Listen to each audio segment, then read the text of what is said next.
लढत आणि संघर्ष, चढ उतार हा आयुष्याचा भागच आहे. त्यांच्याशिवाय आयुष्याला काय अर्थ आहे?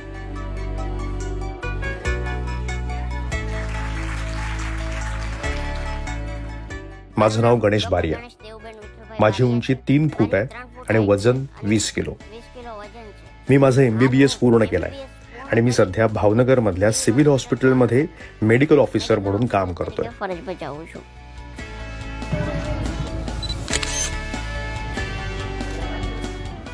भावनगरचे वैद्यकीय अधिकारी गणेश बारिया यांना लोक छोटे डॉक्टर म्हणूनही ओळखतात.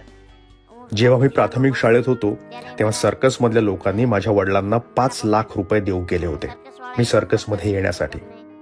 पण वडिलांनी तो प्रस्ताव नाकारला आणि त्यांनी मला पुढे शिकवलं. माझ्यासाठी ती मोठी प्रेरणा होती.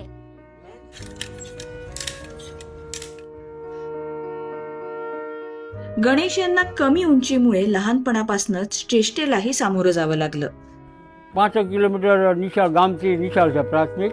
તો પહેલાં ધોરણમાં બેહાડવા જાય તો ભણાવતા એને તેડી હાલી ન હોય કે થાકી જાય, પછી ઘડીક પંજે બેહાડે, ઘડીક હાંડીઓ કરે, એમ કરી અમે એને બીજા ત્રીજા ચોથા 5મા ધોરણ સુધી ભણાવ્યો. એટલે મેં પછી એને રૂમે લઈ ગયો અને ફેરવો, તેડીને ફેરવો અને બધાને પરિચય કરાવ્યો કે આ બાળક 9મા ધોરણમાં પ્રવેશ લેવા આવ્યું છે. એટલે બધા ખૂબ દાંત કરતા, કવડો કેવો 9મા.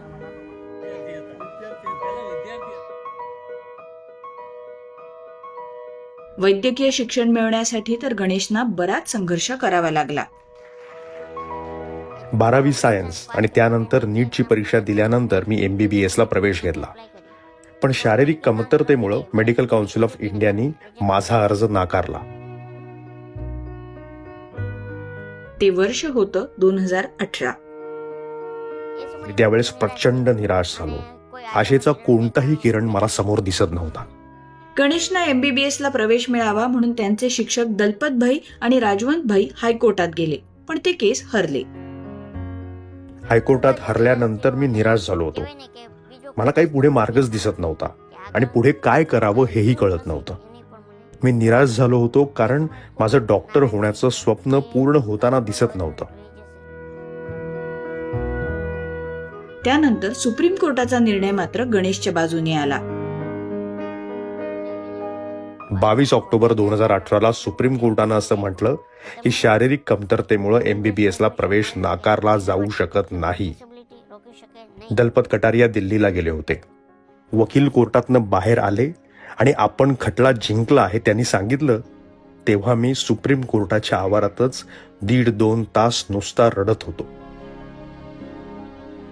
भावनगरच्या ज्या कॉलेजमध्ये MBBS ला प्रवेश घेतला होता, आज त्याच कॉलेजमध्ये गणेश मेडिकल ऑफिसर म्हणून काम करतायत.